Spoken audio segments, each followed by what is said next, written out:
Good morning, gang. Welcome back to Herb Home. If you're new here, I'm Jeannie, and we're a homestead out in northwest Arkansas. We cover a lot of different things, everything from uh, philosophy to hiking and animals and all the good stuff that goes in with homesteading. Been talking quite a bit about my soil and so on, and I thought I might give a little mini about soil health. Neil and I both really believe that the basis for success in a homestead is good soil. And that takes some work to get started. Your soil does best when all the microbes of all sorts are alive and well. That's good soil health.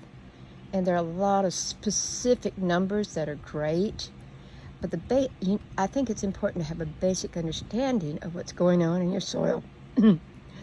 Let me break for just a minute and say that our definition of organic is healthy soil. It's not about no pesticides. It's not about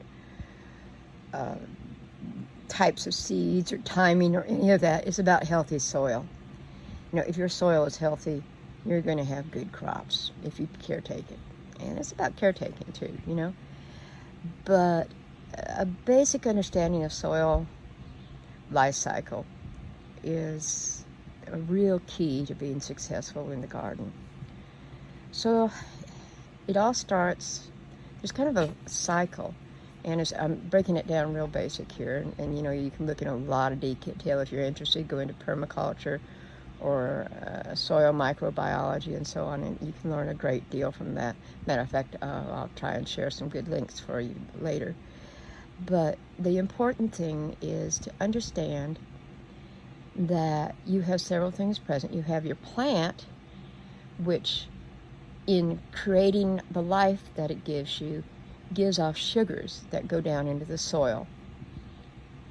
You have bacteria that eat that sugar poop. Okay, it's plant poop basically. You have bacteria that eat that plant poop and make good food. They produce good food, but they have no communication system to get that good food back into the plant. So they're making good food and it's just sitting in the soil. Then you have fungi, and a lot of your mycorrhiza and things like that blend into that. And your fungi are like a network of communication. They carry things back and forth. Fungi also break down the heavier things. The bacteria work on things like your sand, your clay, your silt. They break those down in addition to the sugars and make and the sugar breakdown makes the food. So along come the fungi, and while they're breaking down the heavier things like wood and chips and all that, they're also picking up those food sources, and they're sending them along the telegraph lines to the plant. And the plant is thriving. But further on up the chain, you've got some other things. You've got amoeba that chew things up and give good stuff out. You've got nematodes, and like at the top of the soil food chain, you've got worms. And one of the ways that you determine soil health for what you're particularly doing is your fungi to bacteria ratio. And once you start learning about all that, you can learn how to control that better. In a garden, I usually like it to be about 50-50. When you get into orchards, it becomes different, like 25-1, I think is a good ratio, if I remember right. And you get into your old growth forests, and it becomes like 10,000-1. And each area has different needs. So what you're trying to do is introduce those good bacteria, those good fungi and so on into your garden soil.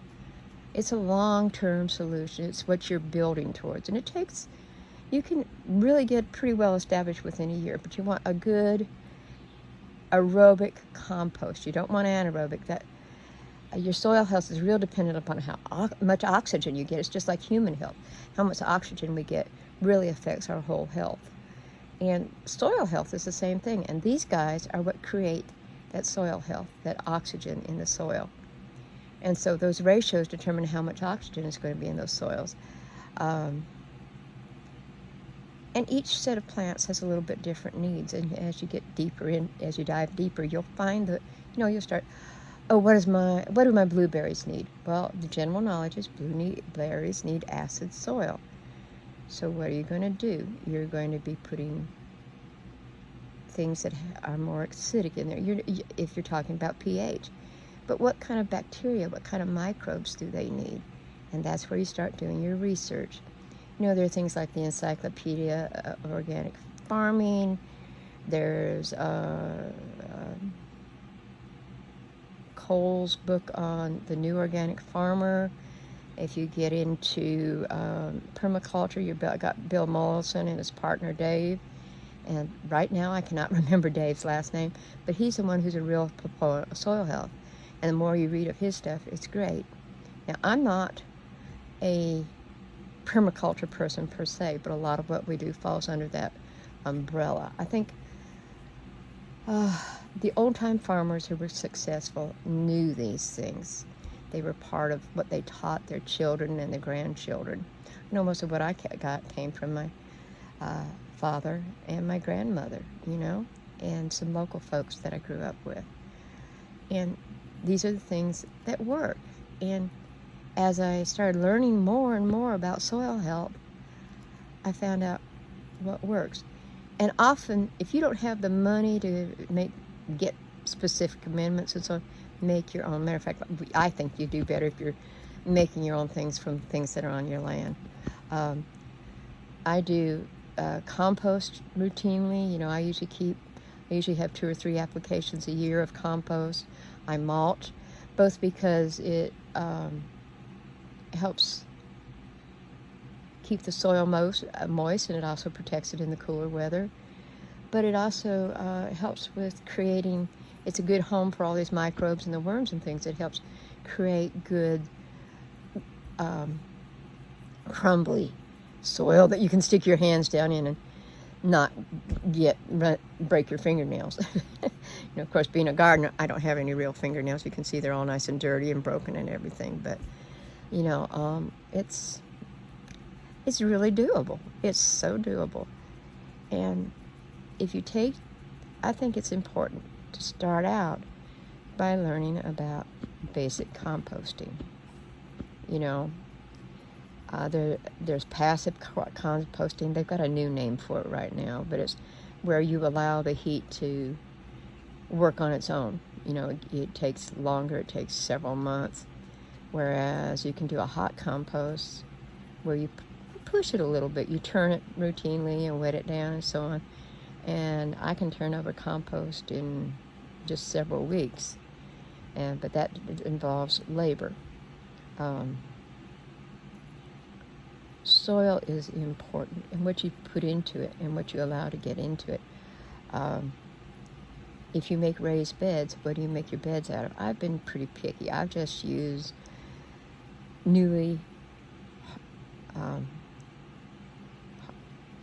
not new, but what we call barn boards. They're number 2 boards that you can usually get at your local lumber yard. They're hardwood, and they're pretty important. I don't want anything going into my beds.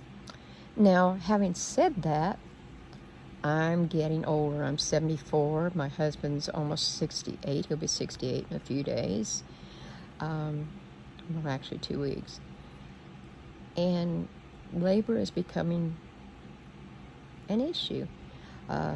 With the hardwood boards, we've been replacing the siding about every 3 years. And then the boards go into the burn pile or into compost. If they're too crumbly, they go into compost. And it was part of the routine. I'm having to think now of what I can do. Can I do that work if I can't get a helper in? We're blessed. One of my grandsons is coming in, and one of his brother-in-laws is going to be helping, and we've had good volunteers in, you know, but if they're not available, what can I do?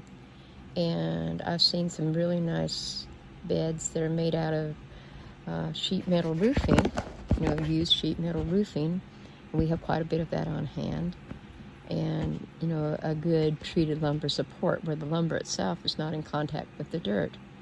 And so I'm pretty excited about that. I've spoken to my youngster that does a lot of carpentry work in the area, and he and my grandson are planning on doing that this fall for me.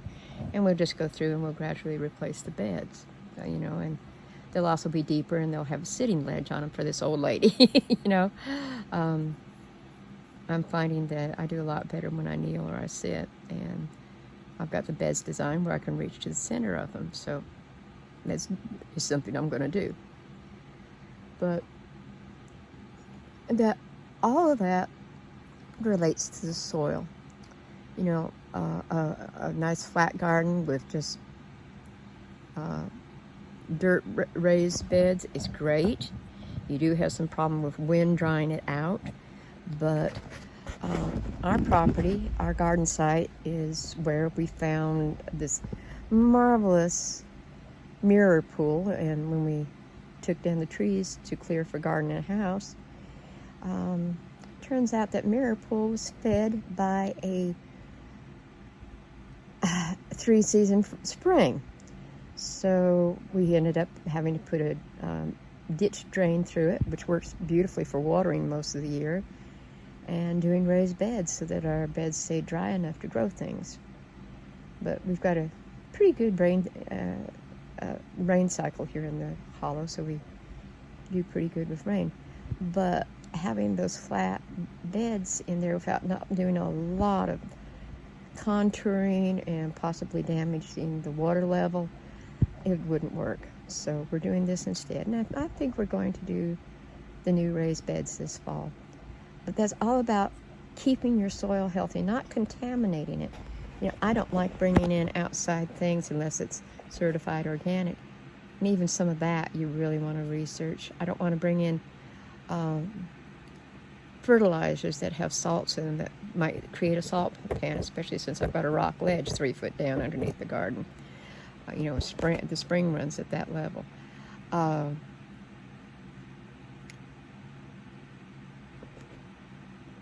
I watch where I buy plants. We have a large grower that is at most of the farm stores in our area, and I don't bring in plants from them because every time I do, I have wilt come in. And wilt is very difficult to get rid of. You know, you had to let a bed lay fallow for a number of years, and even then you're not guaranteed it'll be clear. You know, you can grow resistant varieties, and, you know, we've developed some that, you know, are okay, but, you know, it's why bring those things into your garden? We keep, for instance, with our goats, we keep a closed herd. We don't bring in outside goats unless we know exactly what they've been tested for, where they're coming from, what kind of food they've been on. And even then, we quarantine them before we add them to the herd. I like keeping a generational herd. This is kind of a side trip, but a generational herd of whatever type of animal you have. The oldsters teach the young animals where it's safe, what weeds are safe to eat. For instance, our goats won't touch a pawpaw or a cherry tree, and they don't like perilla. And it's a survival thing. You're going to have a bloated or dead animal sometimes with those, you know, different plants like that.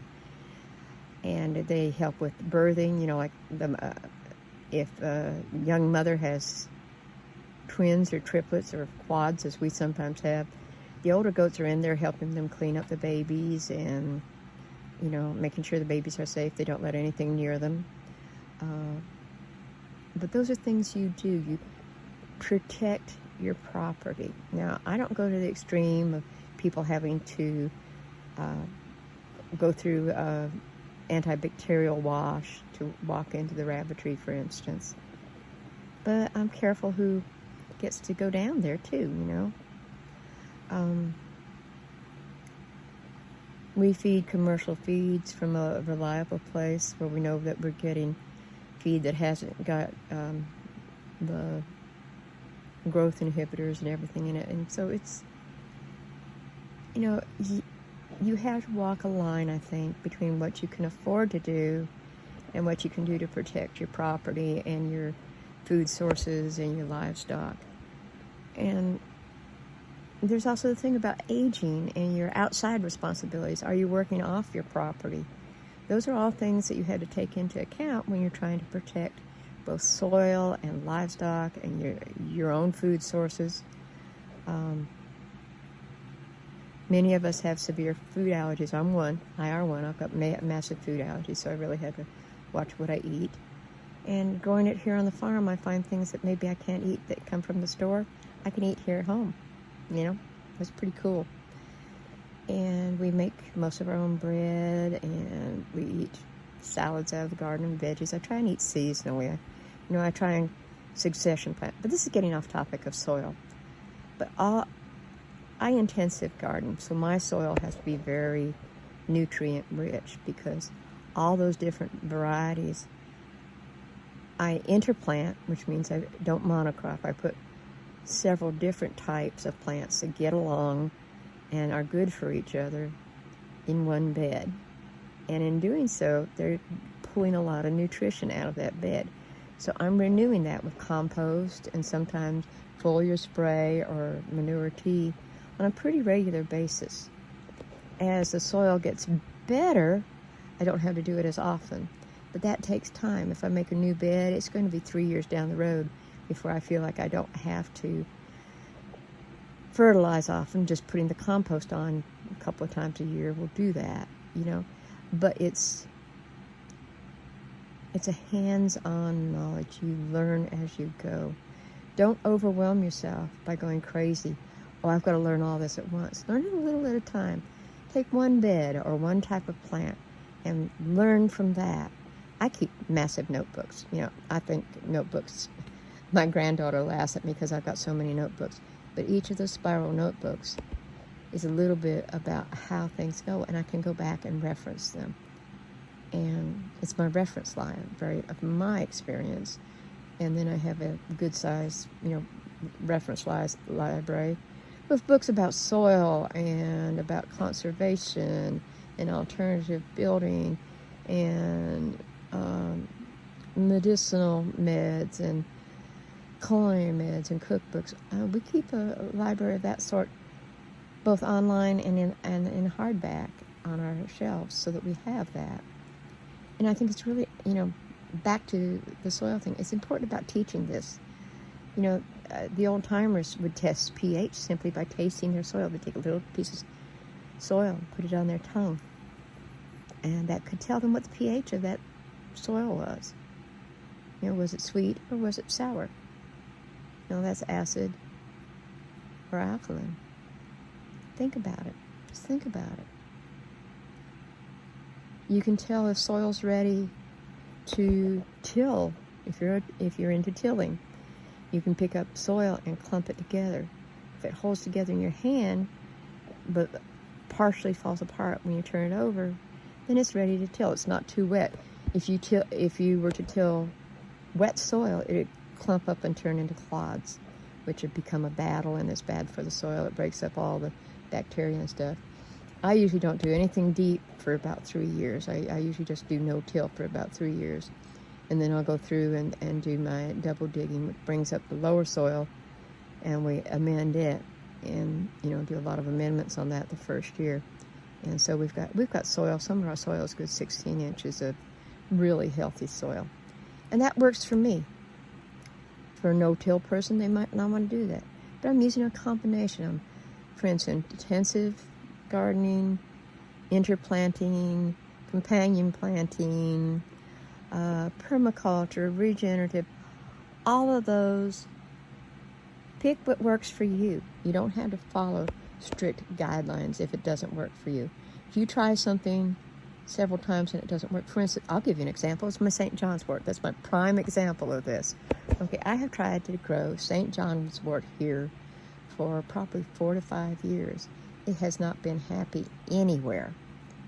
And last fall, I stuck it in a corner of a bed, handy, because I intended to put it on out in the spring. It was protected on 2 sides. It got enough sun and everything. So I thought it'd be safe. It'd survive, you know. So lo and behold, I broke my ankle in February. Did a little bit of gardening.